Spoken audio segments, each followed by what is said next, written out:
उपस्थित पवित्र आत्माओं, ऐसा कोई व्यक्ति नहीं जो स्वस्थ न रहना चाहता हो। प्रत्येक व्यक्ति स्वस्थ रहना चाहता है। प्रत्येक व्यक्ति कहता है कि मैं अच्छा बनूं। अब मुझे एक बात बताइए, इंजीनियरिंग करते हैं तो उसकी पढ़ाई पढ़नी पड़ती है ना। आप चिकित्सक बनते हैं, डॉक्टर बनते हैं, तो आपको उसके विषय में पढ़ाई करनी पड़ती है। ए टू जेड जितना भी जो भी काम किया, आप स्पेशलिस्ट बनना चाहते हैं तो उसके लिए भी पढ़ाई करनी पड़ेगी। तो ऐसी पढ़ाई हमारी क्यों नहीं हो रही कि जिससे हम स्वस्थ रहते चले जाएं, कंटिन्यू स्वस्थ रहते। ये शिक्षा क्यों नहीं मिलती? 80 वर्ष की आयु में कोई व्यक्ति अगर ये पूछे कि मुझे क्या खाना चाहिए, तो अधूरापन रहा ना।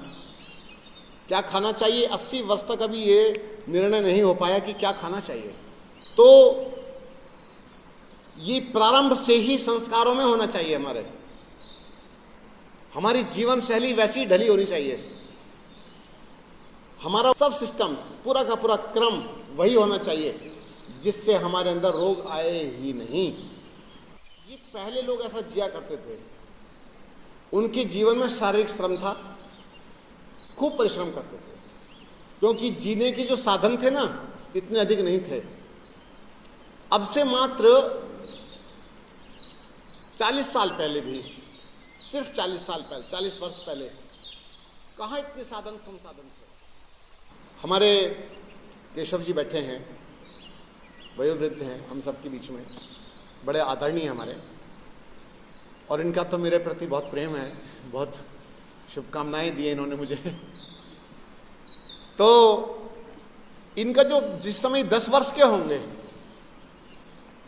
जिस समय ये 10 वर्ष के होंगे, उस समय का वातावरण कैसा होगा, और उससे पहले का आप निकल जाइए और पहले, तो 500 साल पहले का वातावरण कैसा होगा। क्या दवाओं के सहारे जीते थे हम लोग? दवाइयों का सहारा नहीं था, खेतों में केमिकल नहीं था। अब तो फसलें खराब तो नस्लें खराब। क्यों? फसलें खराब, पूरी नस्लें खराब, पूरी जीन्स खराब हो गई है। आपको कुछ भी यहां पर ठीक नहीं चल रहा इस समय। मेरी बात कड़वी लगेगी, कुछ भी सही नहीं चल रहा है। और जो पहले समय के व्यक्ति होते थे, योद्धा बन के जीते थे, योद्धा हुआ करते थे। आचार्य चंद्रगुप्त और चाणक्य, आचार्य चाणक्य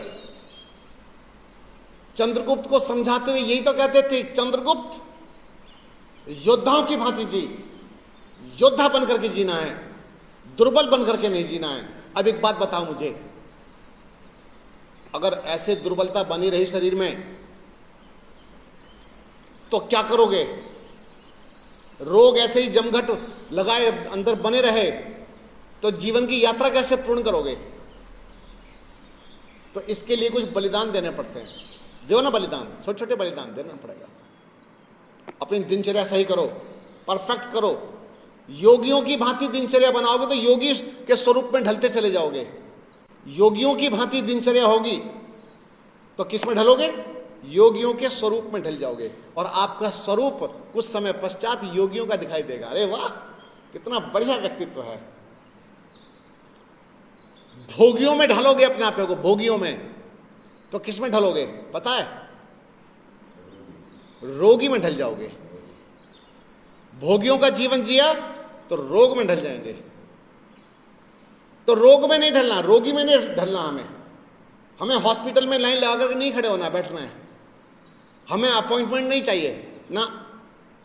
डॉक्टर भले ही आपसे अपॉइंटमेंट ले लें कि यार कुछ हमें भी गुण सिखाओ, कैसे इतने हेल्दी रहते हो, कैसे मुस्कुराते रहते हो हर समय, बड़ा तुमको तो देख के बड़ा आनंद आता है। तो ऐसा क्यों नहीं हो रहा?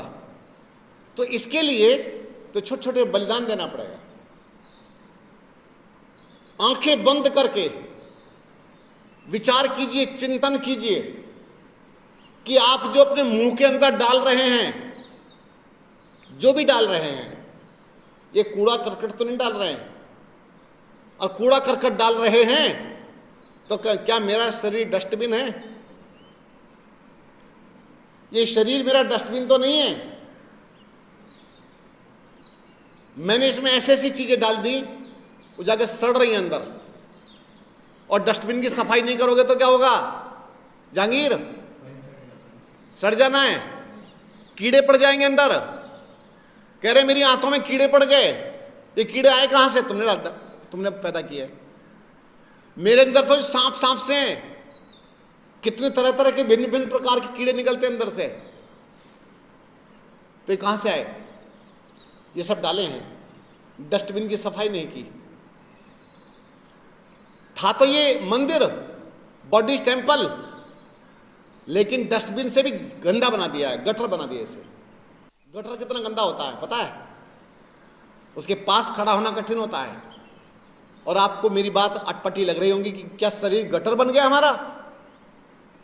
अभी एक काम करो, मेरे पास में कम से कम महीना 1.5 महीना रुक के दिखाओ, फिर मैं बताऊंगा कि आपके शरीर के अंदर से क्या क्या निकलता है। गटर में तो शायद इतनी बदबू आएगी भी नहीं जितना बदबूदार सड़ा हुआ आपके अंदर से निकलेगा। एकदम काला काला काला काला, ब्लैक ब्लैक ब्लैक ब्लैक, इतना निकलता है, सड़ांध पूरी। और केवल नीचे से ही नहीं निकलता है, ऊपर से भी ऐसे ही निकलता है, काला काला निकलता है मुंह से। हमारे कोई व्यक्ति यहां है जिसको निकला है, काला काला निकला है। अजय को निकला है शायद, अजय के मुंह से काला काला निकला है। और एक अजय थोड़ी है, ढेरों अजय मेरे पास में है, ढेरों लोगों का ऐसे ही हुआ है। तो ये काला काला निकलता अंदर से। कहां सड़ाया हुआ इसको? तो बनाना गटर। तो इसलिए गटर बना हुआ है शरीर। और होना चाहिए था मंदिर। क्यों? इसमें आत्मदेव निवास करती है, मेरी आत्मा रहती है इसके अंदर, मेरी रूह रहती है। इसको कब्रिस्तान नहीं बनाना था। ये कब्रिस्तान है क्या? डेड बॉडीज के अंदर डाल रहे थे ना? ये तो चलता फिरता तीर्थ है। ये सबसे बड़ा तीर्थ है मेरा। लेकिन तीर्थ में वो गंदगी फैलाई है आपने। हा जाकर के देखो आजकल तीर्थों में भी क्या हालत हुई पड़ी है। आज गंदगी फैलाने में लोग कसर नहीं छोड़ते। कह रहे कि हम तो मंगल पर देख रहे हैं, मंगल पर प्लॉट मिलेंगे, मंगल पर जा रहे थे। अब यहां तो इनका बस चलन, यहां पूरा गटर बना दिया धरती को। अब जाकर के मंगल को भी बेकार कर देंगे सारा। ये जहां जाता है इंसान ये हालत वही कर देता, खराब कर देता हर जगह। ये वहीं पता नहीं उठपटांग चीजें फेंकना शुरू कर देगा, वहां भी प्रदूषण फैला के आएगा। तो इसीलिए पहले यहां तो रहना सीख लो। इसीलिए जब तक हम अपने में सुधार नहीं लाएंगे तो निखार नहीं आएगा। सुधार से सौंदर्य बढ़ता है, सुधार नहीं है तो सौंदर्य भी नहीं है। सुधार करोगे तो जीवन बदलना प्रारंभ हो जाएगा और जीवन में से सुगंध आने प्रारंभ हो जाएगी। इतनी बीड़ियां फूंकने की क्या आवश्यकता थी बताइए ना? तुम रेल का डब्बा थे, इंजन थे, तुम क्यों फूंक रहे थे? तुम इतनी सारी बीड़ियां फूंक डाली, इतना सारा शराब की बोतलें पी गया, अब लीवर गल गया, अब फेफड़े खराब हो गए, अब कर लो क्या करोगे? तुम्हारी सारी समझदारी धरी रह जाएगी एक ही झटके में। कब? जब पता चलेगा, डायग्नोज होगा, ओ हो तुम्हारा तो लीवर गल गया जी, तुम्हारे तो फेफड़े बेकार है जी, बेकार हो चुके, छलनी हो गए, बिल्कुल छलनी। तो ये समझदारी नहीं थी। समझदारी यही है, इस शरीर को मंदिर बनाने का प्रयत्न करो। इसके अंदर कोई भी बकवास चीज मत डालो खाने पीने की।